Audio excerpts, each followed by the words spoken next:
আৰু আমি বাৰংবাৰ বিজেপি চৰকাৰক বিচাৰো, হেমন্ত বিশ্ব শৰ্মাক বিচাৰো, লগতে আমাৰ বিধায়ক মহোদয়কো বিচাৰো। আমি 100% এই চৰকাৰখনকে বিচাৰো। চৰকাৰে দুখীয়া শ্ৰেণীৰ মানুহক বহুত সুবিধা দিছে। আমি বহুত আন্তৰিকতাৰে বিচাৰো বিজেপি চৰকাৰ, আমাৰ চৰকাৰ আহিব লাগে। ষ্টাৰ চিমেণ্ট প্ৰেজেণ্ট জনতাই কি কয় এই অনুষ্ঠানলৈ আপোনাক জনাইছো স্বাগতম। আমি মৰিয়নিৰ বিভিন্ন স্থানলৈ গৈছো, জনতাৰ মতামত ভোটাৰৰ আমি মতামত ল'বলৈ চেষ্টা কৰিছো। এই মুহূৰ্তত উপস্থিত আছো মৰিয়নিৰ তৰাতলী অঞ্চলত, আৰু তৰাতলী অঞ্চলত যিসকল লোক আছে তেওঁলোকৰ পৰা আমি জানিবলৈ চেষ্টা কৰিম চৰকাৰখনক লৈ তেওঁলোকে কিমান সুখী, পুনৰবাৰ ডক্টৰ হিমন্ত বিশ্ব শৰ্মাক তেওঁলোকে মুখ্যমন্ত্ৰী হিচাপে বিচাৰে নাই। যিসকল মহিলা আছে মই তেওঁলোকৰ ওচৰত যাবলৈ চেষ্টা কৰিম। মই আপোনাৰ ওচৰলৈ আহিছো, কি ক'ব চৰকাৰখনক লৈ কিমান সুখী আৰু পুনৰবাৰ বিচাৰে নাই ডক্টৰ হিমন্ত বিশ্ব শৰ্মাক মুখ্যমন্ত্ৰী হিচাপে? আপোনাক ধন্যবাদ জনাইছো আমাৰ পৰা মন্তব্য বিচৰাৰ কাৰণে। আমি এইখন চৰকাৰলৈ বহুত সুখী, ইমান সুখী মানে আমি মহিলা বুলি নহয়, সাধাৰণ ষ্টুডেণ্ট এজনক সুধিব আপুনি। কলেজত পঢ়াবলৈ এটা সময়ত এনেকে হৈছিলে, নিজৰ আমাৰ ম্যাদী পত্ৰ যিখিনি মাটি থাকে তেওঁলোকৰ আগত বন্ধক দি, যাৰ পইচা থাকে তেওঁলোকৰ হাতত বন্ধক দি ল'ৰা ছোৱালী পঢ়াবলগীয়া হৈছিলে। মেট্ৰিক পাছ কৰিলে, সাধাৰণ মানুহৰ কথা কৈছো মই, যাৰ টকা আছে তেওঁলোকৰ কথা কোৱা নাই। কিন্তু এতিয়া কলেজলৈ যোৱাৰ লগে লগে তেওঁলোকে 1000 টকাকে এমাউণ্ট এটা পাই গৈছে, যিটো তেওঁলোকে শিক্ষাৰ ক্ষেত্ৰত ব্যৱহাৰ কৰিছে।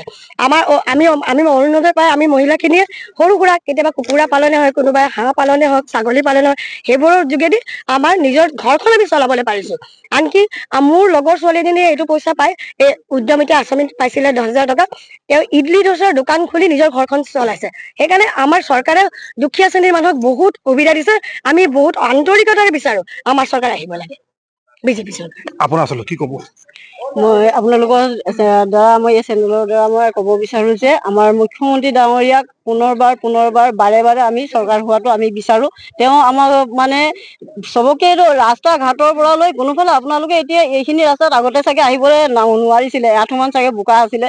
এইখিনি ৰাস্তা এতিয়া যিটো ধুনীয়া ব্যৱস্থা হৈছে, ষ্টুডেণ্টৰ পৰা লৈ মানে ৰাস্তা ঘাটৰ পৰা লৈ যিখিনি হৈছে আমাৰ মহিলাসকলক লৈ, আৰু আগতে যেনেকে ৰেচনৰ চাউলখিনি আমি কিনি খাইছিলো, এতিয়া কিনি খাব নালাগে, আমি চবেই মানে অকল ফ্ৰীকে পাওঁ, অকল ফিংগাৰ প্ৰিণ্টটো দিব লাগে। সেইটোতো বাদে সেইখিনি কিনিবলৈও কিছুমানৰ পইচা নাছিলে, মানে এতিয়া যিটো পাওঁ সেইটোতে বহুত সন্তুষ্ট। আৰু মুখ্যমন্ত্ৰী মহোদয়ক আমি বাৰে যিমানবাৰ মুখ্যমন্ত্ৰী ডাঙৰীয়া মানে জীয়াই আছে, সিমান বাৰলৈকে আমি মুখ্যমন্ত্ৰী ডাঙৰীয়া হিমন্ত বিশ্ব শৰ্মাকে বিচাৰো। আপোনাৰ আচলতে কি ক'ব চৰকাৰখনক? মই বিশেষকৈ মই চাহ বাগানৰ কথা ক'ম। মই চাহ বাগানৰ এগৰাকী মহিলা। যিহেতু আমাৰ যিখন এই বিজেপি চৰকাৰ যেতিয়াৰ পৰা আমাৰ 2014 চনৰ পৰা আহিলে, আমাৰ চাহ শ্ৰমিক বাগানৰ মানুহখিনিৰ কথা বহুত চিন্তা কৰিলে। আমাৰ বাগানৰ মানুহখিনি বহুত দৰিদ্ৰ আছিলে, একাউণ্ট নাছিলে, একাউণ্ট খোলাৰ ব্যৱস্থা কৰিলে, ঘৰে ঘৰে লেট্ৰিন দিয়ে। প্ৰথম আমাৰ মেইন কামটো কৰিলে আমাৰ ৰেচন কাৰ্ডখন, ফ্ৰী চাউলৰ লগত প্লাছ এটা ডাল চিনি দিছে। আকৌ জিকিলে মিঠাতেল দিব বুলি কৈছে। আৰু বিশেষকৈ আমাৰ ল'ৰা ছোৱালী বাগানৰ পঢ়াৰ ইমান কষ্ট পাইছিলে, এতিয়া স্কলাৰশ্বিপ পাইছে। এতিয়া চাইমন সিংহৰ এতিয়া যিখিনি মেট্ৰিক পাছ কৰিলে 10,000 টকাকে পাইছে, ৰিচেণ্ট পাইছে। এতিয়া স্কলাৰশ্বিপ পাইছে, ইমান পঢ়াৰ কাৰণে সুবিধা হৈছে। আৰু আমাৰ ল'ৰা ছোৱালীকেইটা যদি মেট্ৰিক পাছ কৰে, মা বাপেকে পঢ়াব নোৱাৰে, কলেজত এডমিশ্যন কৰিব নোৱাৰে, বহুত চিন্তা কৰে। এতিয়া আমাৰ এই চৰকাৰখনে ফ্ৰী এডমিশ্যন, ফ্ৰী কিতাপ পত্ৰ চব দিছে। সেইকাৰণে আমাৰ এইখন চৰকাৰ আমি বাৰে বিজেপি চৰকাৰখনক আৰু হেমন্ত বিশ্ব শৰ্মাক পুনৰ আমি মুখ্যমন্ত্ৰী হিচাপে আৰু আমাৰ এই মৰিয়নি সমষ্টিৰ উন্নয়নৰ কাৰণে আমি পুনৰবাৰ ৰূপজ্যোতি কৰ্মীক বিধায়ক হিচাপে পাব পাৰো। ধন্যবাদ।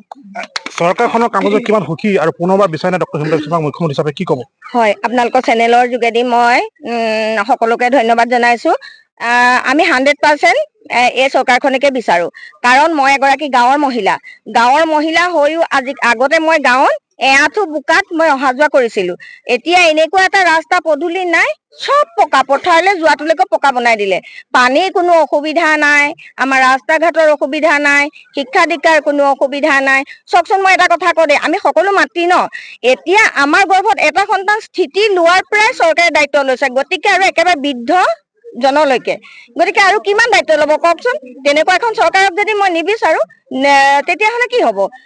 আমাক যি সহায় কৰে আমি তাকেই বিচাৰো। আৰু 100 বাৰ কম, মানে বিজেপি চৰকাৰখনকে আমাক লাগে।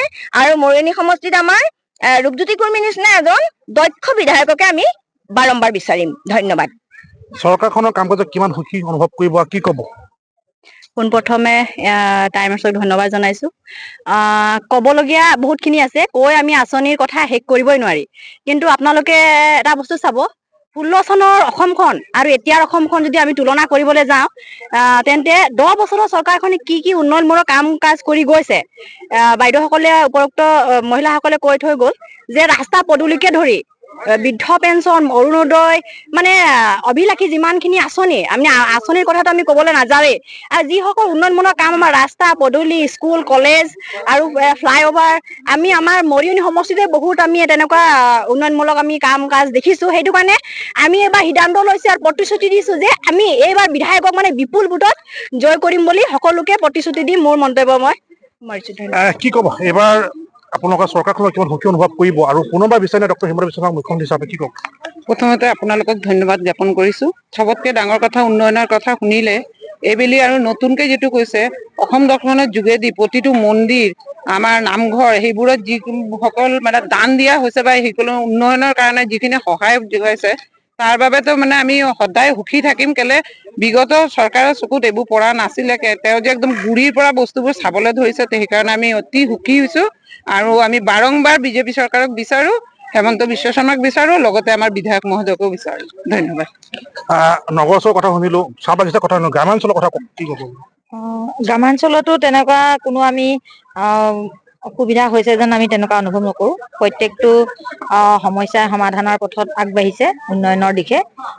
আগতে যিবোৰ আছিলে আমি নিজে আমাৰ ঘৰৰ সন্মুখৰ ৰাস্তা দি আমাৰ ল'ৰা ছোৱালী যাবৰ কাৰণে বহুত অসুবিধা হৈছিলে, এতিয়াতো তেনেকুৱা কোনো নাই। প্ৰত্যেকটো গাঁৱৰ ঘৰ ৰাস্তাসমূহো মানে বনাই দিয়া হৈছে, উন্নয়নৰ দিশত আগবাঢ়িছে। উন্নয়নৰ কথা ক'বলৈ গ'লে আমাৰতো গাঁও অঞ্চলত যিখিনি উপাসনা গৃহই হওক বা আমাৰ কি কয় এইটো, যিখিনি মহিলা উদ্যমিতা হওক, অৰুণোদয় হওক, আঁচনিৰ বিষয়ে আমি কৈ শেষ কৰিব নোৱাৰো। মুঠতে গাঁও হওক নগৰ হওক সকলো সমানে আমাৰ আগবাঢ়িছে। অন্য এগৰাকী মহিলা আছে, আপোনাৰ আছিলে মহিলাৰ কাৰণে বিজেপি চৰকাৰ যথেষ্ট কাম কৰিছে, মুখ্যমন্ত্ৰীগৰাকীয়ে যথেষ্ট কাম কৰি আছে। পুনৰবাৰ ডক্টৰ হিমন্ত বিশ্ব শৰ্মাক আপোনাৰ মুখ্যমন্ত্ৰী বিচাৰে নে কি ক'ব? প্ৰথমতে মই টাইমেটক ধন্যবাদ জনাইছো। মই পুনৰবাৰ আকৌ আমাৰ 26 চনত বিজেপি চৰকাৰ হিমন্ত বিশ্ব শৰ্মাকে মই মুখ্যমন্ত্ৰী হিচাপে বিচাৰিছো। আৰু আমাৰ মৰিয়নি সমষ্টিৰ ৰূপজ্যোতি কুৰ্মী বিধায়ক ডাঙৰীয়াকে আমাৰ বিধায়ক হিচাপে আমি পুনৰবাৰ বিচাৰিছো।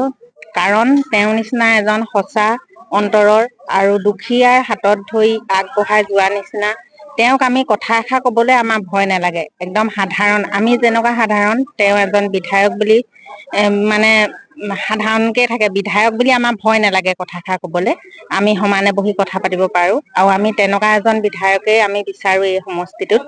আমি আৰু তেওঁক লৈ আমি বহুত কৰিবলগীয়া কামখিনি তেওঁ কৰিব বুলি ভাবিছো। এতিয়াও যথেষ্টখিনি আগবাঢ়িলে, তথাপিতোনো আমাৰ কৰি কাম শেষ নহয়, শিকি শেষ নহয়। সেইদৰে তেওঁ আৰু অহা দিনকেইটাত তেওঁ জয়যুক্ত হৈ যিখিনি থাকি গৈছে সেই আধাৰুৱা কামখিনি যেন কৰিব বুলি মোৰ ফালৰ পৰা আশা ৰাখিছো। যিহেতু আমি দ্য ষ্টাৰ চিমেণ্ট প্ৰেজেণ্ট জনতাই কি কয় অনুষ্ঠানৰ যোগেদি আমি বিভিন্ন স্থানলৈ গৈছো আৰু জনতাৰ মতামত, ভোটাৰৰ মতামত ল'বলৈ চেষ্টা কৰিছো। আমি পুনৰবাৰ অন্য এটা স্থানলৈ গৈ আমি জনতাৰ মতামত, ভোটাৰৰ মতামত ল'বলৈ চেষ্টা কৰিম। হয়।